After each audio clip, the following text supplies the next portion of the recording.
খান নামকে ৰাখি লাভ নাই পইচাটো ডাঙৰ বস্তু নহয়তো দুখন নাম গৌৰী বা একেলগে ৰাখিছে নাম পইচাৰ লগত দুখন নাম ৰাখিব পাৰে কিয় ৰাখিব পাৰে জানা না পইচাৰ লগত বেপাৰ বিশ্বকৰ্মা পূজাৰ দিনত এখন থাকে আৰু ৰাতি এখন থাকে পইচা দি মাতছি নেকি পইচা নোহোৱাকে মই নাম কাটি যাম ওয়েলকাম টু মাই চেনেল কে আছাম। আচলতে ভিডিঅ'টো বনোৱাৰ কোনো যুক্তিযুক্ততা মোৰ নাই, কিন্তু তেওঁ কিছুমান কথা নকৈও থাকিব নোৱাৰোঁ। মানে কি এতিয়া বৰ্তমান অসমৰ জনপ্ৰিয় পাঠিকা এদিনতে ষ্টাৰ হোৱা আৰু অসমৰ ডেকাসকলৰ ক্ৰাছ এতিয়া বৰ্তমান কোনো কৰিশ্মা নাথ। আপোনালোকে গমেই পাইছে কৰিশ্মা নাথ। মই এটা কথা বুজি পোৱা নাই, কৰিশ্মা নাথে জানি শুনি ভুল কৰে নে নাজানি ভুল কৰে নে প্ৰতিবাৰে ভাইৰেল হোৱাৰ দিশত নিউজ চেনেল যেনেকৈ ভাইৰেল হোৱাৰ দিশত তেওঁ ভুল কৰে, সেইটো কথা মই বুজি পোৱা নাই। যোৱাকালি নিউজ এটাত পালোঁ বিডিয়াত তেওঁৰ নাম আছিল কিবা 10 বজাৰ পৰা নেকি, তেওঁ কিন্তু পুৱতি নিশাই গৈছিল। ৰাইজে তেওঁৰ কাৰণে বাট চাই আছিল, অপেক্ষা কৰিছিল। যিয়ে নহওক সেইটো হ'ল, তেওঁ যদি ভালকৈ কথাটো ক'লেহেঁতেন বা এনেকুৱা কথা মোৰ অলপ অসুবিধা হ'ল, কিবা অলপ ভুল হ'ল, মই মানি লৈছোঁ, মোক ক্ষমা কৰি দিয়ক, সেইটো বেলেগ কথা। তেনেকৈ ক'লে ৰাইজে হয়তো মানি ল'লেহেঁতেন।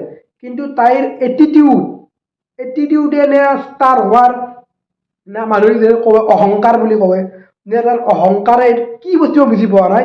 তেওঁক মই কথাবিলাক আপোনালোকক দি আছোঁ, স্ক্ৰীণত দি আছোঁ, শুনি লওকচোন। তাত মই বাকীখিনি কৈ আছোঁ, শুনি লওক। নহয়, এই আমাৰতো অনুষ্ঠানটো সৰু নহয়, ঠিকেইটো চলি আছে। যোৱা বছৰটো ভালকৈ চলিছে। এইবছৰ তোমাক ইমান ধুনীয়াকৈ এটা গ্লেমাৰ বুলি ভাবি কিনে মাতি লৈ এইবাৰ তুমি কিয় এনেকুৱা কৰিলা?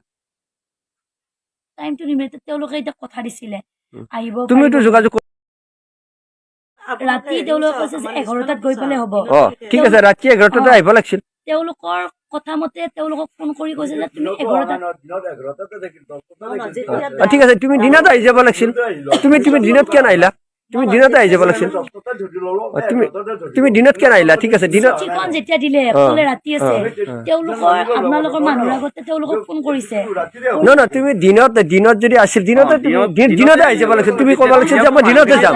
গৈ ক'লে নহয় ৰাতি এতিয়া তোমাৰ ইয়াৰে শুনিলে কথা এণ্টি, মানে কি বস্তু মই বুজি পোৱা নাই। তাৰ প্ৰতিটো কথা এটা ভুল হোৱা বুলি তেওঁ ক্ষমা খোজা নাই, ভুল হোৱা বুলি কৈছে মোৰ ভুল হৈছে। মই এটা কথা বুজি পোৱা নাই, অহংকাৰে নেকি? অহংকাৰৰ কিন্তু পতন আছে একদিন, কিন্তু কথাটো কি যিমান ধৰক সৰু এজনী ছোৱালী ইমান কিহৰ অহংকাৰ বা নাম ধৰিব পৰা নাই।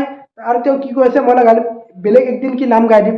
আৰু এইটো কথা নহয়, আপুনি নাম গাব পৰা নাই, আপুনি ক্ষমা খোজক বা কিবা এটা মোৰ ভুল হ'ল এনেকুৱা তেনেকুৱা কথা ক্ষমা খোজক, সেই বুলি তেওঁ ডাইৰেক্ট কি কৈছে হয়ে আৰু এইবিলাক তেনেকুৱা কথা নহয়। আমি ক্লাছ বুলি ভাবোঁ আৰু কিবা এটা ভাল লাগে বাৰু। যিয়ে নহওক নাম যিয়ে গাওক পেৱা কিবা এটা ভাল লাগে, সেইকাৰণে আমি মাতো, আমি ৰাইজে আঁকোৱালি লৈছোঁ। কিন্তু এনেকুৱা এটিটিউড, এনেকুৱা অহংকাৰ, এনেকুৱা গৌৰৱ দেখুৱালেতো কি ক'ম আৰু অলপ মই ক্লিপ এটা দেখুৱাইছোঁ, শুনকচোন বাৰু কি কৈছে তেওঁ। বুজি পাইছো মই পইচাৰ লগত হাত খান নামকে ৰাখি লাভ নাই পইচাটো ডাঙৰ বস্তু নহয়তো দুখন নাম গৌৰী বা একেলগে ৰাখিছে নাম পইচাৰ লগত দুখন নাম ৰাখিব পাৰে কিয় ৰাখিব পাৰে জানা না পইচাৰ লগত বেপাৰ বিশ্বকৰ্মা পূজাৰ দিনত এখন থাকে আৰু ৰাতি এখন থাকে পইচা দি মাতছি নেকি পইচা নোহোৱাকে মই নাম কাটি যাম কি কথা কৈছে নামঘৰটো ডাঙৰ চালে আপোনালোকে চাই আপোনাৰ নিজৰ মনত প্ৰশ্ন হ'ব। কাৰণ এইগৰাকী মহিলা পাঠকে কি কৰিছে, মই এটা কথা বুজি পোৱা নাই যে তেওঁ নিজৰ ভাইৰেল হ'বৰ কাৰণে এনেকুৱা কৰি আছে নে নাজানি কৰি আছে। মোৰ মতেতো হয়তো জানিয়ে কৰি আছে, কাৰণ অসমত এনেকুৱা বহুত পাঠক পাঠিকা আছে, বহুত জানা শুনা, বহুত ডাঙৰ ডাঙৰ পাঠক, জনপ্ৰিয় পাঠক পাঠিকা আছে। তেওঁলোকৰ ক্ষেত্ৰতো এনেকুৱা মই দেখা নাই। কাৰণ আৰু আগতে আপোনাৰ যেতিয়া পেপেটো ভাইৰেল হ'ল, সেইটো বাৰু এটা সংঘাতৰ মাজত গ'ল, সেইটো চলিউশ্যন হ'ল। তাৰপিছত কিবা গামোচা এখন লাথোৱাৰ কাৰণে ভৰিৰে ঠেলাই দিয়াৰ কাৰণে সেইটো এটা নিউজ, সেইটো এটা ভাইৰেল হ'ল, সেইটো গ'ল। তাৰপিছত এইটো আৰু বা কিমান কি হ'ব, মই সেইটো কাৰণে ক'ব বিচাৰিছোঁ যে ভাইৰেল হ'বৰ কাৰণে এনেকুৱা কৰে নে নাজানি শুনি কৰে। আৰু তেওঁ কি কৈছে, দুখন নাম ৰাখিছে। দুখন নাম ৰাখিছে, টাইমটো মেনেজ কৰি লওঁ।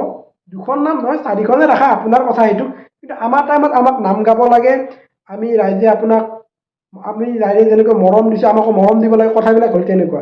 আপোনাৰ অহংকাৰ আপোনাৰ লগত ৰাখক বাইদেউ। Bye bye.